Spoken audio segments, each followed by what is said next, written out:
മാങ്കുളം താളുകണ്ടം ആദിവാസി കുടിയിൽ കാട്ടാന ശല്യം രൂക്ഷമാകുന്നു. കഴിഞ്ഞ ദിവസം രാത്രിയിലും കുടിയിൽ കാട്ടാനയെത്തി ജീവൻ കയ്യിൽ പിടിച്ചാണ് ഓരോ രാത്രിയും ഇവിടെയുള്ള കുടുംബങ്ങൾ തള്ളി നീക്കുന്നത്. മാങ്കുളം താളുകണ്ടം കുടിയിലെ 100ഓളം കുടുംബങ്ങളാണ് വന്യമൃഗശല്യം മൂലം പൊറുതിമുട്ടിയിരിക്കുന്നത്. രാത്രി 8 മണി കഴിഞ്ഞാൽ ഈ പ്രദേശത്ത് കാട്ടാന ഇറങ്ങും. കുട്ടികളെയും സ്ത്രീകളെയും പ്രായമായവരെയും വീടുകളിൽ സുരക്ഷിതരാക്കി ജീവൻ പണയം വെച്ച് പുരുഷന്മാർ കാവൽ നിൽക്കും. രാത്രി വീടിന് പുറത്ത് തീ കൂട്ടിയിട്ട് കത്തിച്ചാണ് നേരം വെളുപ്പിക്കുന്നത്.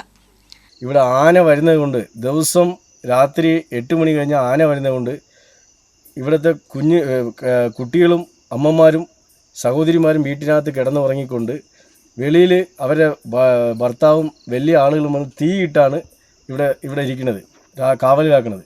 അപ്പോൾ അതിനൊരു പരിഹാരം ഉണ്ടാക്കാൻ വേണ്ടി അവർ ഞങ്ങളോട് ബന്ധപ്പെട്ടിട്ടുണ്ട്. പഞ്ചായത്ത് പ്രസിഡന്റ് എന്നോടൊപ്പം ഉണ്ട്, ഞാനും ഉണ്ട്. അപ്പോൾ ഇത് എത്രയും വേഗം ഉത്തരവാദിത്തപ്പെട്ട ആളുകൾ, അത് ഉന്നതതല ഉദ്യോഗസ്ഥന്മാർ ഈ സ്ഥലം സന്ദർശിക്കുകയും ഇവർക്ക് വേണ്ടിയ നടപടിയും ഉണ്ടാക്കി തരണമെന്ന് ഈ സമയത്ത് ജില്ലാ പഞ്ചായത്ത് മെമ്പർ എന്ന രീതിക്ക് ഞാൻ അഭ്യർത്ഥിക്കുകയാണ്.